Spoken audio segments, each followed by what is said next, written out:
បាទថ្ងៃនេះខ្ញុំមក run command មួយចំនួនទាក់ទងជាមួយនឹងredirection ដែលទី1គឺយើងត្រូវ run command ដែលទាក់ទងជាមួយនឹង4ចំណុចនេះដែលមាន list all in /etc ទៅកាន់ su30.txt ដែលមុននឹង run command យើងធ្វើការ connect ទៅកាន់ ASX សិនដែល ASX ហ្នឹងយើងគឺហៅ IP យើងសិនមកនេះ IP យើងហើយយើងធ្វើការបើក Windows PowerShell មក run as administrator បន្ទាប់មកយើងធ្វើការ connect មក ASX user យើងហើយ IP address យើងគឺ192.168.18.14នេះគឺ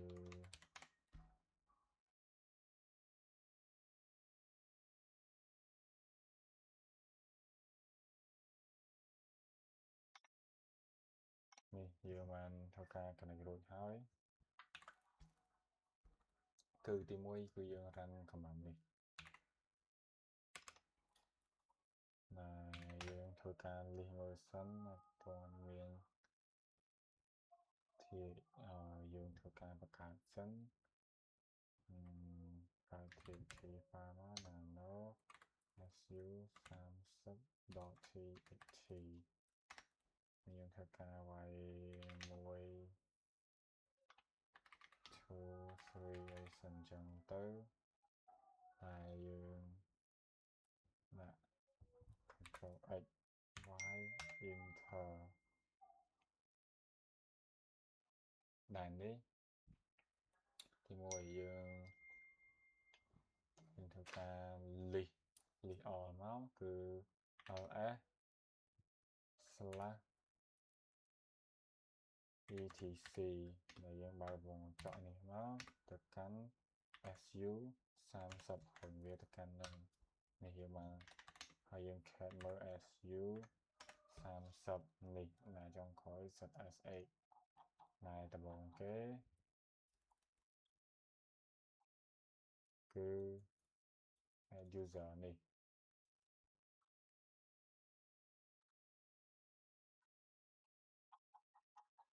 អូខេហើយបន្ទាប់មកដែលមិញខ្ញុំសហើយគឺអញ្ចឹងយើងធ្វើការ add more to su.txt with two time គឺយើង run command ls/etc បើក2ដងមក su ដែលយើង run command ហ្នឹង add ម្ដងហើយគឺយើងធ្វើការ add ម្ដងទៀតអញ្ចឹងវាសរុបទាំងអស់3ដងដែលទាំងអាចាស់របស់យើងណាអញ្ចឹងគឺយើងធ្វើការ cat មើល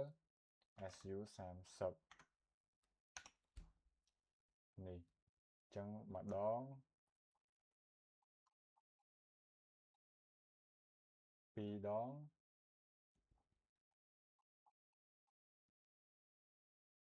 3ដងនេះ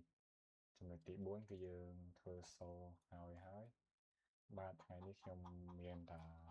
command មួយចំនួនហ្នឹងបាទអរគុណ